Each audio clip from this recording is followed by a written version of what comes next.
भारत माता की जय, भारत माता की जय। आज हमारी हाफ मंथली मीटिंग है और इस मीटिंग में जितने भी हमारे एक्सर्समैन आए हैं, मैं सभी का धन्यवाद करता हूं कि इन्होंने अपना कास्टली टाइम निकाला और अपनी एसोसिएशन को सपोर्ट किया। और इसके साथ साथ ही मेरे जो थोड़े से पॉइंट हैं कि जिससे हमारा फर्ज भी बनता, ड्यूटी भी बनती है कि अपने एक्सर्समैन को जितने हमारे साथ जुड़े हुए हैं सभी के पास ये इन्फॉर्मेशन पहुंचाना। अभी रिसेंटली आप सब ने सोचा होगा कि सुप्रीम कोर्ट ने डिसीजन दिया है कि 1 रैंक 1 पेंशन के ऊपर। तो देखिए, एक्सर्समैन लड़ते रहे 2 साल, तकरीबन 2.5 साल हो गया उन्होंने सुप्रीम कोर्ट के साथ लड़ते हुए, और आखिर में वही चीज़ आई कि 5 साल के बाद रिवीजन। ये जो 5 साल की रिवीजन है, इसमें 1 रैंक 1 पेंशन नहीं हो सकता। सभी एक्सर्समैन को या दूसरे हमारे जो जवान हैं, वीर नारी हैं, विडो है, वो यही समझते हैं कि अभी 1 रैंक 1 पेंशन आ गया, अभी मिल गया हमें, अभी हम इतना पैसा आएगा, इतना एरियर आएगा। 3 महीने का टाइम दे दिया उन्होंने, गवर्नमेंट ने ले लिया। गवर्नमेंट ने सीडीए को भेजना केस, जो वो फार्मूला निकाला उन्होंने उसको अडॉप्ट करना, उसी के ऊपर चलना।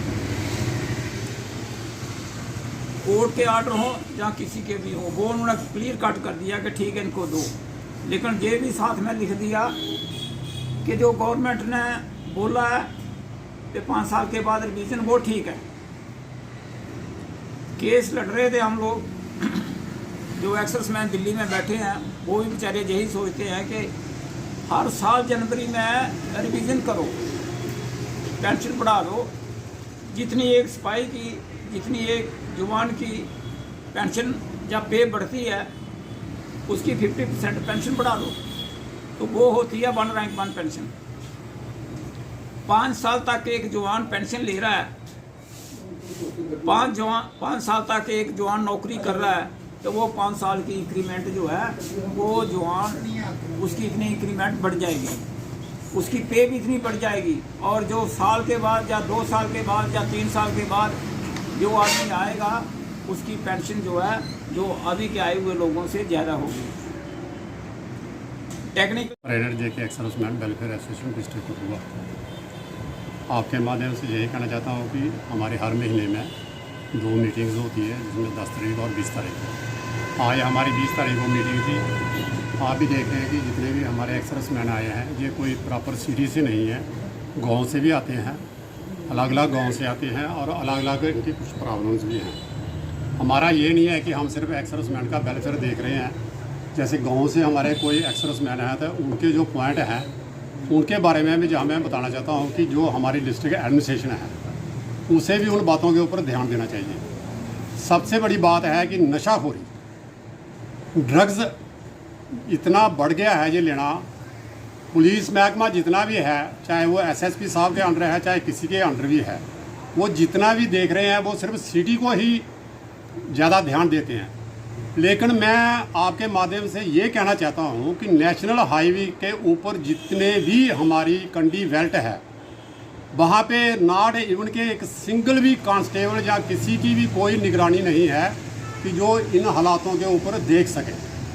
तो लिहाजा मैं ये डिस्ट्रिक्ट एडमिनिस्ट्रेशन से ख़ास करके ये पुरजोर अपील करना चाहता हूँ कि अगर आप सही मायने में अगर नशाखोरी के ऊपर अगर कोई कंट्रोल करना चाहते हैं, तो मेहरबानी करके गांव-गांव में जाइए और वहाँ भी देखिए कि क्या हालात बनते जा रहे हैं। दूसरी बात यह है कि हमारी एसोसिएशन के कुछ रिस्पेक्टेड मेंबर हैं, जैसे कैप्टन हमारे जाटराम साहब हैं, सूबेदार मेजर हमारे वर्मा साहब हैं, और हैं इनके साथ 2-4 साथी।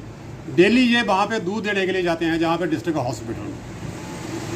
इनका सबसे बड़ा एक पॉइंट है कि जो आयुष्मान के अंडर जितने भी कार्ड बने हुए हैं, जिस पेशेंट को अगर कोई प्रॉब्लम होती है, जब वो एडमिट होता है, तो जो आयुष्मान का जो बेनिफिट है, जो हमारे आदरणीय प्रधानमंत्री साहब जो ये कहते हैं हर चैनल पे, हर जगह पे, जो उनके जितने भी चाहे उनके नीचे जो मंत्री हैं, लीडर्स हैं, जितने भी हैं रूलिंग पार्टी के, वो यही कहते हैं कि 5 लाख तक का हर गरीब को मुफ्त में इलाज। लेकिन मैं यहाँ पे दावे के साथ कह सकता हूँ कि ये डिस्ट्रिक्ट हॉस्पिटल में हमारे में जितने भी आयुष्मान कार्ड के होल्डर हैं उनको बिल्कुल भी दवाई नहीं मिलती है।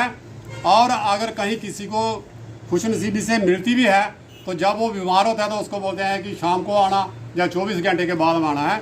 इस प्रैक्टिस को बंद किया जाए और डिस्ट्रिक्ट एडमिनिस्ट्रेशन को भी इसके ऊपर पूरा अपना ध्यान करना चाहिए कि ये कहाँ पे जो है ये कमियां आ रही हैं।